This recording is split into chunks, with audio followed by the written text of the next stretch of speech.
Alors je vous souhaite la bienvenue et on va passer un bon moment dans la présence du Seigneur. Un moment de réjouissance. Parce que la Bible dit qu'un jour dans ses parvis vaut mieux que 1000 ailleurs. Alors ce soir, on va passer quelques minutes, pas une journée entière, mais une petite heure, 1h30. Et on va se réjouir dans la présence du Seigneur. La présence du Seigneur, c'est quelque chose qui vient bouleverser nos vies. Et à chaque fois. Il ne faut pas se dire on vient ce soir comme d'habitude parce qu'il y a une réunion, on va entendre un bon message, il y aura des bons chants. Ce soir, il faut rentrer dans la présence de Dieu en se disant il va encore se passer quelque chose dans ma vie. Il va encore me parler. Il va encore me bouleverser. Dieu est le Dieu du bouleversement. À chaque fois qu'on rentre dans sa présence, si on a le cœur ouvert, si on est sincère, il se passe quelque chose. Et il peut se passer quelque chose de profond à chaque fois qu'on rentre dans la présence de Dieu. Alors ce soir, je vous encouragerai à ouvrir vos cœurs et à vous attendre à voir la puissance de Dieu agir. Alléluia. Amen. Seigneur mon Dieu, ce soir, nous élevons nos voix et nous te demandons simplement de venir par ta douce présence inonder nos cœurs, inonder nos vies. Tu vois, peut-être certains sont épuisés, sont fatigués. Seigneur, ta présence vient les relever. Seigneur mon Dieu, peut-être que certains manquent d'amour ce soir. Ta présence vient les remplir de cet amour parfait. Peut-être que ce soir, certains sont tristes. Tu viens les combler de joie. Peu importe le manque qu'il y a dans le cœur d'un des frères ou d'une sœur, tu es celui qui vient combler toutes choses parfaitement parce que tu es Dieu et tu es vivant. Alors ce soir, nous nous attendons à toi. Nous nous attendons à voir, Seigneur mon Dieu, le Saint-Esprit parler à nos cœurs. Que tu bénisses ces moments. Tout pour ta gloire, Jésus. Amen. C'est le tiré du psaume premier qui parle d'être enraciné dans la parole de Dieu. Il est comme un arbre planté près d'un courant d'eau. Et ce qui m'a fait du bien ce matin, en cherchant ce chant, c'est que Dieu connaît la voie du juste. Et ce n'est pas un signe de la voie de l'injuste, du méchant par la Bible, mais Dieu connaît la voie du juste. Celui qui se confie dans les voies de l'Éternel, qui obéit et marche selon la parole de Dieu.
selon l'IFOP des Français, dans leur quotidien, se sentent comme stressés et anxieux. Alors ce n'est pas que à cause de l'insécurité. Il va y avoir aussi l'inflation, le problème lié à l'argent. Combien de personnes, je ne vais pas faire à main levée, mais je suis sûr que si je demandais ce soir, est-ce que des gens arrivés au milieu du mois sont à découvert, je suis sûr que certains lèveraient la main. Parce que ça ne va plus. 95% des Français se sont stressés et anxieux régulièrement. Peut-être que ce soir, dans cette salle, tu fais partie de ce pourcentage. Peut-être que ce soir, dans cette salle, tu fais partie de ces personnes qui sont anxieuses, qui ont peur, qui ont des craintes, à cause de l'argent, à cause de l'insécurité, à cause des maladies qui sortent de partout aujourd'hui. Il y a de plus en plus de malades. Le monde est malade, la France est malade. Et parmi toutes ces mauvaises nouvelles, ces mauvaises choses qui nous tombent dessus dans le quotidien, il y a un cri d'espoir qui vient des cieux. Un cri d'espoir qui a traversé les temps. Et ce cri dit, venez à moi, vous tous qui êtes fatigués. C'est Jésus-Christ ce soir qui veut s'adresser à quelqu'un. Il y a peut-être quelqu'un dans cette salle qui en a marre, qui souffre, qui n'en peut plus. Et Jésus lui dit, viens à moi, et tu verras, je te donnerai du repos. Ce texte se trouve dans Matthieu au chapitre 11, et au verset 28 à 30. C'est Jésus qui parle, il va dire, venez à moi, vous tous qui êtes fatigués et chargés, et je vous donnerai du repos. Prenez mon joug et recevez mes instructions, car je suis doux et humble de cœur, et vous trouverez du repos pour votre âme. Car mon joug est doux et mon fardeau léger. Quand Jésus dit ça, il y a plus de 2000 ans maintenant, il s'adresse à des personnes qui vivent des temps difficiles eux aussi. Les Juifs, à cette époque-là, sont annexés par Israël. Il faut savoir qu'il y a une taxe qui est mise sur le peuple d'Israël, une taxe très lourde. Et les gens ont du mal à joindre les deux bouts à cette époque. Mais en plus de ça, en plus de l'Empire romain qui vient mettre une taxe sur Israël, il y a les chefs religieux qui font plein de magouilles et ils rajoutent des taxes par-dessus. C'est comme si le gouvernement français rajoutait des taxes par-dessus l'Europe. Ah bah c'est déjà le cas. Donc, eux, ils comprennent, et nous, on peut comprendre ce qu'ils vivent. On est aussi dans une époque où c'est dur de joindre les deux bouts parfois. Et on est obligé un peu de suivre la mouvance actuelle, parce que sinon on va être rejeté. Vous savez ce qui a été fait aux Juifs à cette époque-là?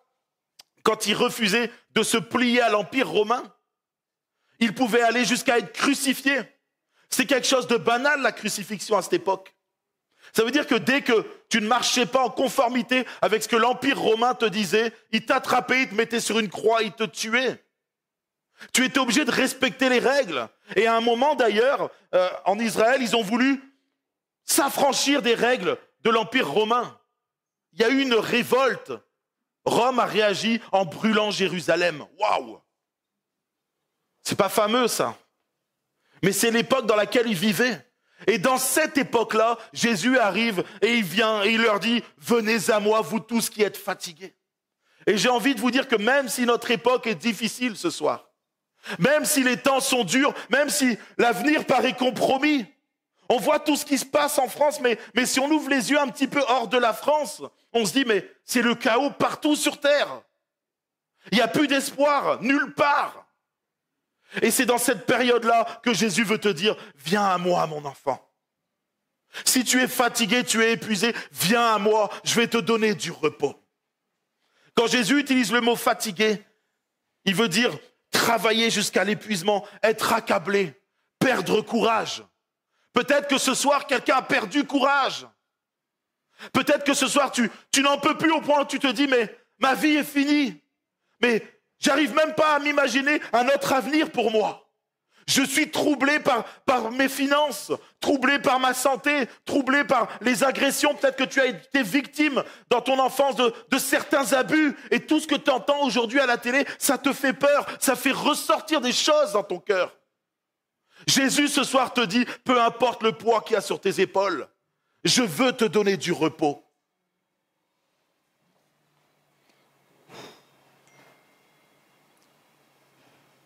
Jésus, ce soir, veut s'adresser à quelqu'un qui est désespéré. Quelqu'un qui croule sous le poids des fardeaux, sous le poids de la vie. Quelqu'un qui n'en peut plus. Quelqu'un qui souffre, qui se réveille le matin découragé. Tout à l'heure, quelqu'un me disait, j'ai tout le temps envie de pleurer. Ce message est pour toi. Ce message est pour tous ceux qui doutent, qui se disent, mais qu'est-ce qui va se passer demain? Que va devenir ma famille, mon couple? Que va devenir mes enfants, mes petits-enfants? Où est-ce qu'on va demain? Jésus te dit, ce soir, viens à moi. Ne pense pas à toutes ces choses-là. C'est des choses qui t'angoissent. C'est des choses qui te tiraillent.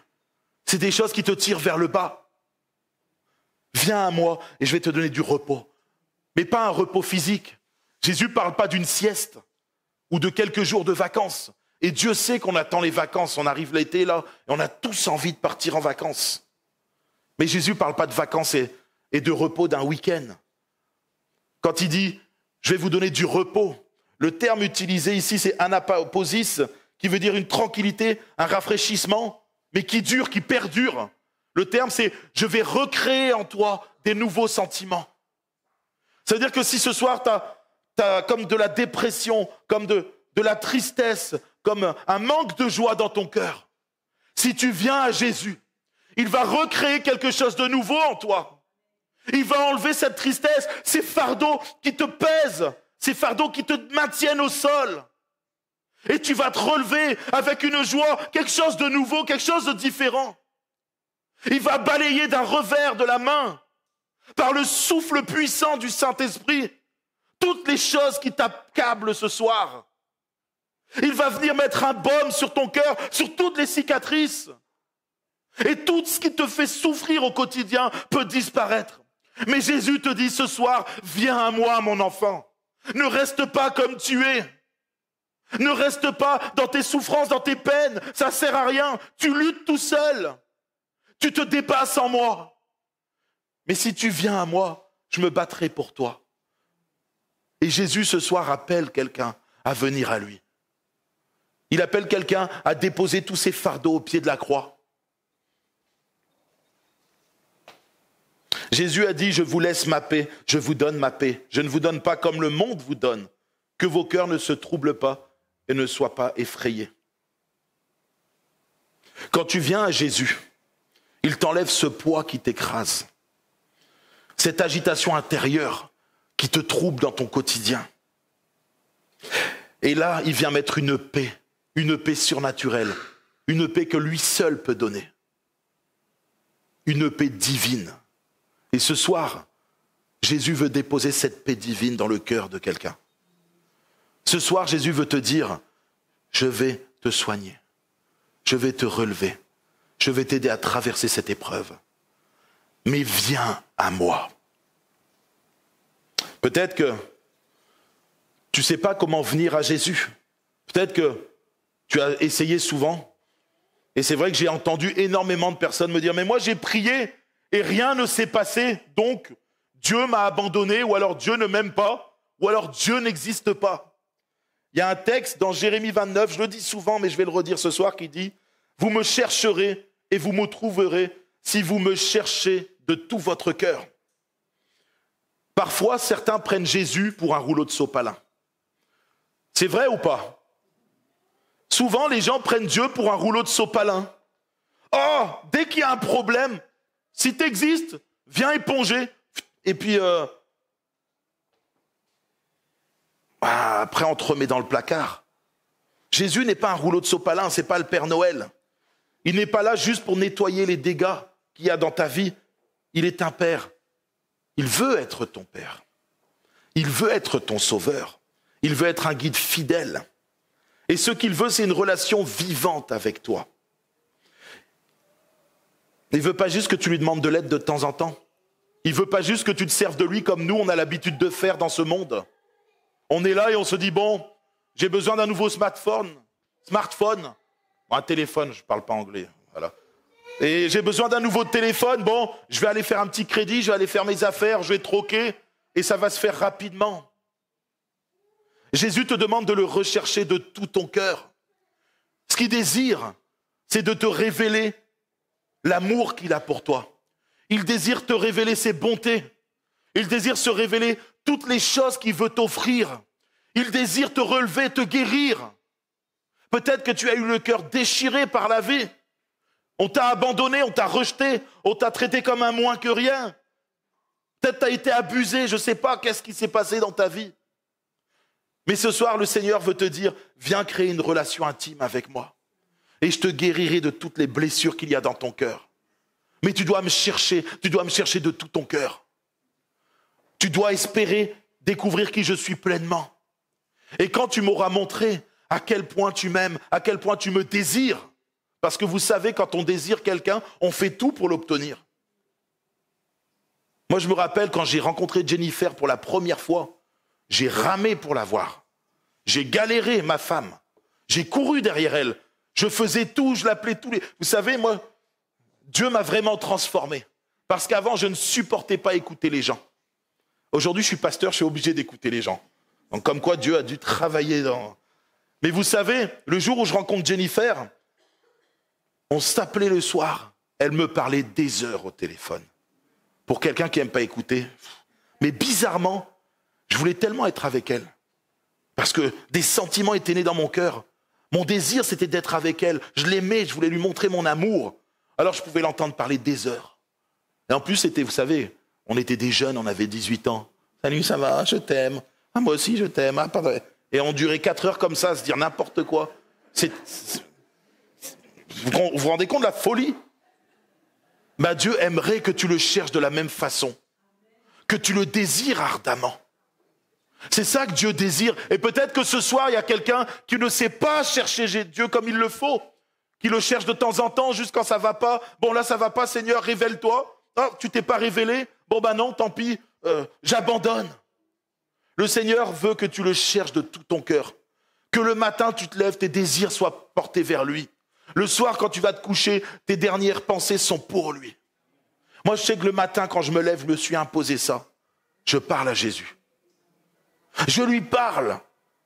Tous les matins, je lui parle. Le soir, j'aime que mes dernières pensées soient pour lui. Donc, je lui parle aussi. Et même quand je suis parfois pas bien, même quand parfois je suis accablé par des fardeaux, alors c'est là où je me plonge dans ses bras et je dis, Seigneur, tu vois le fardeau que j'ai là aujourd'hui, je le dépose à tes pieds. Comme je l'ai fait à mes débuts. Je dépose tous mes fardeaux à tes pieds parce que je sais que toi, tu vas m'aider. Tu vas m'aider à traverser mon épreuve ou alors tu vas me donner la victoire sur l'épreuve. Mais tu seras avec moi dans l'épreuve. Et ce soir, Dieu veut dire à quelqu'un, je veux être dans tes épreuves. Je veux t'aider à traverser toutes tes épreuves. Mais pour ça, tu dois me désirer comme si je suis la chose la plus importante pour toi dans ta vie. C'est comme ça que Dieu veut se laisser trouver. Si tu viens en me disant, bon, je vais tester, mais tant pis, alors peut-être que Dieu pourra se révéler à toi quand même. Mais dans tous les témoignages que j'ai entendus, les gens étaient tellement dans une grande souffrance qu'ils criaient à Dieu, ils le cherchaient, Dieu se révélait. Ou alors des gens qui cherchaient Dieu. J'ai entendu beaucoup de musulmans se convertir. Ils étaient là, ils avaient une recherche sincère dans le cœur, dans les pays arabes, et ils disaient, Dieu, si tu existes, mais révèle-toi. J'ai un ami qui s'appelle Mehdi, un jour je viendrai le faire témoigner, c'est un Algérien. Et Mehdi, il a cherché Dieu de tout son cœur. Il a cherché, pas forcément comme il le fallait au départ. Il a cherché une forme de spiritualité. Il a cherché dans des choses mauvaises. Et il s'est rendu compte que c'était pas bon, que sa soif, elle était toujours là. Il disait, mais Dieu, mais révèle-toi à moi, parce que je te trouve pas dans ma religion. Je te trouve pas dans l'islam. J'ai besoin que tu te révèles à moi. Je suis malheureux et je veux te rencontrer. Et il a cherché. Tous ses désirs se portaient sur Dieu. Le matin, il se réveillait, il cherchait Dieu. Il ne savait pas comment faire, mais il parlait à Dieu. Et au bout d'un moment, Dieu s'est révélé dans sa vie. Il s'est révélé avec puissance. Il avait de gros soucis. Dieu l'en a délivré totalement. Il a rencontré Dieu parce qu'il a cherché de tout son cœur. Et ce soir, Jésus, il veut vous dire, venez à moi, mais venez à moi de tout votre cœur. Ne venez pas à moi juste d'une petite façon simple, là, avec peut-être une espérance hasardeuse, en se disant, bon, de toute façon, j'ai rien à perdre, je vais tester Jésus. Je vais tester Dieu et peut-être, qui sait, que la chance va tourner et je vais gagner. Dieu veut te rencontrer ce soir personnellement, mais il veut que tu le cherches, que tu ouvres ton cœur, que tu lui donnes tout ton cœur. Sinon, tu ne vivras pas grand-chose. Tu sentiras sa présence comme peut-être ce soir tu l'as senti à travers les chants. Tu sentiras sa présence en venant le dimanche, en venant le mardi. Mais ça s'arrêtera là. Et ça sera triste pour toi. Parce que tu auras ce goût de la présence de Dieu. Tu le sentiras, tu auras des frissons. Des fois, tu te sentiras bien même. Parce que Jésus, il aime. Même si dans sa présence, tu viens et tu ne sais pas trop pourquoi tu es là, il aime montrer qu'il est Dieu. Il aime montrer qu'il peut tout. Mais tu as besoin de le chercher de tout ton cœur. Tu as besoin de faire une rencontre personnelle avec ton Dieu. Tu as besoin de créer une relation intime avec lui. Alors, je t'encourage ce soir. Je t'encourage à parler à Dieu. Je t'encourage à le rechercher ardemment. Et dans tous tes problèmes. Ce message s'adresse aussi aux chrétiens qui peut-être se sont laissés submerger par des fardeaux nouveaux. Des choses qui vous sont arrivées pendant que vous étiez chrétien, vous aviez déjà donné votre vie à Jésus. Et là, les fardeaux y tombent, les problèmes y viennent. Ce soir, Jésus veut te dire, tu as oublié mon enfant. Tu as oublié comment dans ma présence les choses peuvent disparaître. Tu as oublié comment dans ma présence, je peux régler tous tes soucis. Je peux te donner même bien au-delà. N'oubliez pas qu'on a le Dieu de l'impossible. On a ce Dieu qui est tout-puissant. On a ce Dieu qui fait des choses que personne ne peut faire sur terre. Aucune médecine, aucun psychologue, personne. Dieu seul peut faire. Alors ce soir, j'aimerais vous encourager tout simplement à déposer vos fardeaux aux pieds du Seigneur et à prendre le joug et recevoir les instructions de Jésus. Vous savez ce que c'est le joug? Peut-être pour les plus jeunes. Ouais, c'est ce qu'on mettait sur les bœufs, voilà, pour les diriger, les relier, etc. Alors Jésus ne nous prend pas pour des bœufs dans l'histoire. Il n'est pas en train de dire, bon, vous êtes des vaches et puis des... Non, non. Jésus veut en fait qu'on revête sa justice, qu'on revête sa parole, qu'on revête sa loi sur nos cœurs. Et ça va nous diriger. Jésus veut qu'en prenant son joug, il puisse diriger nos vies. Parce que quand Jésus dirige nos vies, quand on se soumet à lui, quand on se soumet à Dieu, on est libre. C'est ça le paradoxe avec Dieu. Quand on obéit à Dieu, on est réellement libre. Tandis que quand on veut vivre libre selon les principes de ce monde, on est esclave du péché. Alors ce soir, laisse-toi guider par Jésus. Obéis à sa parole, ne résiste pas. Fais-lui confiance et tu verras à quel point il va te relever. Ce soir, c'est le temps où tu reviens à Jésus. Ou peut-être tu viens à lui pour la première fois. Mais Jésus veut que tu viennes à lui. J'aimerais qu'on puisse simplement maintenant fermer les yeux.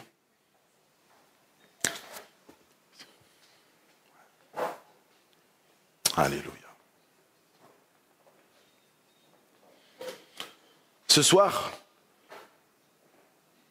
c'est un appel pour tout le monde. Autant pour les chrétiens que ceux qui n'ont pas peut-être encore donné toute leur vie à Jésus. C'est un appel à venir à lui. Ce soir, ce n'est pas un appel religieux d'une religion qui parle. Ce n'est pas un appel qui est là pour te culpabiliser. Mais c'est un appel d'amour, un cri de Jésus qui dit « Venez à moi, je vous aime. Venez à moi, vous qui êtes fatigués ce soir, vous qui êtes dans l'épreuve, vous qui avez des craintes, vous qui êtes submergés par vos émotions parce que l'épreuve est dure. Ce soir, Jésus vous appelle et vous dit « Venez à moi. » Tu peux continuer ta vie comme si de rien n'était. Remettre ton masque et faire semblant, faire comme si tout allait bien. Mais tu sais au fond de toi que tu as besoin de ce repos. Tu as besoin que Jésus recrée en toi quelque chose de bon et de merveilleux. Une paix durable. Pas une paix qui vient et qui s'en va, une paix durable. Peu importe les circonstances de ta vie. Jésus veut te donner du repos. Du repos pour ton corps, mais aussi du repos pour ton âme. Ce que Jésus t'offre ce soir, c'est bien plus qu'un petit moment de paix. Il veut un changement profond encore dans ta vie. Peut-être mettre une nouvelle direction dans ton cœur. C'est la fin du poids que tu portes depuis longtemps. Et c'est possible à une condition. C'est que tu viennes à lui. c'est que tu lui demandes pardon. Peut-être pardon pour ta vie passée. Ou tout simplement que tu lui dises, Seigneur, j'ai besoin que la peur diminue pour laisser ta paix prendre le dessus dans ma vie. Je ne sais pas ce dont tu as besoin ce soir. Mais ce que j'aimerais, c'est que tu puisses venir à Jésus maintenant. Et peu importe ce qu'il y a sur ton cœur, peu importe ton fardeau, peu importe même si l'épreuve est en train de t'écraser. Ce soir, Jésus te dit, viens à moi et je vais te relever, je vais te donner la force d'avancer. Si ce soir, tu entends la voix de Jésus qui t'appelle, lève-toi et viens devant et on va prier pour toi. Lève-toi, viens à Jésus et je prierai pour toi. N'aie pas peur, n'aie pas honte, c'est le moment où Jésus t'appelle et viens et réponds à son appel. Alléluia.